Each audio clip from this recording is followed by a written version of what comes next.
Olá, bem-vindo ao canal O Advogado Responde. Este canal tem o objetivo de esclarecer suas dúvidas jurídicas do dia a dia que por vezes podem estar lhe preocupando. Antes de iniciarmos, inscreva-se no canal, deixe um like e acione as notificações, pois assim este conteúdo atingirá um número maior de pessoas que necessitam dessa informação. Hoje iremos falar sobre o provável fim do feminicídio. Vamos lá! Sabe quando a tecnologia vira uma espécie de escudo? Pois é exatamente isso que está acontecendo no Brasil com a nova lei. A grande aposta é que um pequeno dispositivo, uma tornozeleira, pode ajudar a salvar vidas em casos de violência doméstica. Bora entender como é que essa ferramenta funciona na prática. Então a pergunta que fica é essa, né? Uma tornozeleira, ela pode mesmo salvar uma vida? Fazer a diferença entre a vida e a morte? A nova lei aposta aqui sim. A ideia é justamente transformar a tecnologia numa verdadeira barreira de proteção. Ok, então vamos aos detalhes. Essa lei nova, a 15.125, ela vem como um complemento super importante para a Lei Maria da Penha, que, como a gente sabe, é a nossa principal ferramenta contra a violência doméstica. E a lei nova se apoia em dois pilares. De um lado, monitorar o agressor com a tornozeleira. E do outro, dar um sistema de alerta direto para a vítima. Ou seja, é a tecnologia entrando em campo para valer de forma ativa. Tá, mas por que essa mudança era tão urgente? O que tinha de errado antes? Para a gente entender a solução, primeiro a gente tem que olhar para o problema. E o problema, por muito tempo, é que a proteção dependia, basicamente de uma folha de papel. E aqui está o ponto central da questão. Uma ordem do juiz proibindo a aproximação é super importante, claro. Mas sem uma fiscalização ali acontecendo em tempo real, ela acaba sendo muito frágil. A vítima tinha proteção no papel, mas não tinha como garantir que a ordem estava sendo cumprida a cada minuto do dia, sabe? E aí a gente chega nessa frase que é pesadíssima e resume tudo. Muitas mulheres eram assassinadas mesmo com medida protetiva.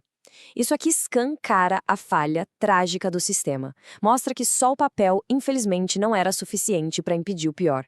Ficou óbvio que era preciso algo mais vigilante, mais imediato. Era literalmente uma questão de vida ou morte. Beleza. Então, como é que a tecnologia entra para preencher essa lacuna? Vamos ver agora, passo a passo, como esse novo sistema de proteção foi pensado para funcionar em tempo real.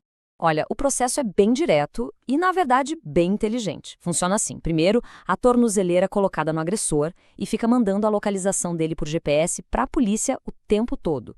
Segundo, o juiz define uma área de exclusão, tipo um perímetro de segurança ao redor da vítima. E o terceiro passo?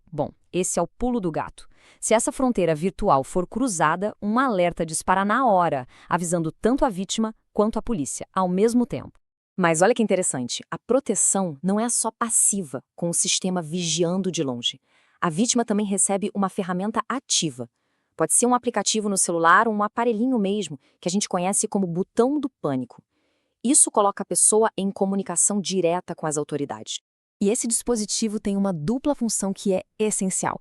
Primeiro, permite um pedido de ajuda super rápido numa emergência. Mas a segunda função é talvez até mais importante. Ele age de forma preventiva. A vítima é avisada antes que o agressor chegue perto. E isso dá um tempo precioso para se proteger. Certo. Para a gente entender bem o tamanho da mudança, vamos colocar lado a lado o cenário de antes e o de agora. O que muda, na prática, com essa nova lei? A diferença é gritante, né? Antes, o que tínhamos era uma ordem em papel, super difícil de fiscalizar no dia a dia. Agora, a gente tem um sistema ativo, com monitoramento contínuo, alertas automáticos e, claro, uma reação muito mais rápida da polícia. Resumindo, saímos de um sistema que era reativo para um que é proativo. Mas, claro, a gente precisa ser realista. Nenhuma solução é mágica ou universal. Então, é fundamental entender quando essa medida é realmente aplicada e quais são os limites dela na prática. O uso da tornozeleira não é para todo e qualquer caso. A lei foca nas situações de risco mais alto. Por exemplo, quando existe uma ameaça clara de morte, de uma agressão grave, ou quando o agressor já mostrou que não respeita as ordens do juiz, descumprindo medidas anteriores. E um ponto muito importante é este: o monitoramento não é automático. Cada caso é um caso. Quem bate o martelo é sempre um juiz, que vai analisar toda a situação, a gravidade, e aí sim decidir se essa ferramenta precisa ser usada ali. E essa frase aqui fecha bem a ideia. Não elimina totalmente o risco, mas aumenta muito as chances de prevenção. É isso. Essa é a visão realista da coisa. A tecnologia não é um muro, uma barreira física, mas ela muda o jogo. Aumenta demais as chances a favor da vítima. É uma ferramenta poderosa de prevenção e também de dissuasão. Ao final dessa análise fica a reflexão. Essa lei é sem dúvida um passo gigante integrando a tecnologia na proteção de vidas. A questão que permanece é: e agora? Qual é o próximo passo? Como a gente pode continuar inovando e usando a tecnologia para criar ambientes cada vez mais seguros para todos? Deixe sua sugestão. Não esqueça de se inscrever e ativar as notificações, pois só aqui o advogado responde.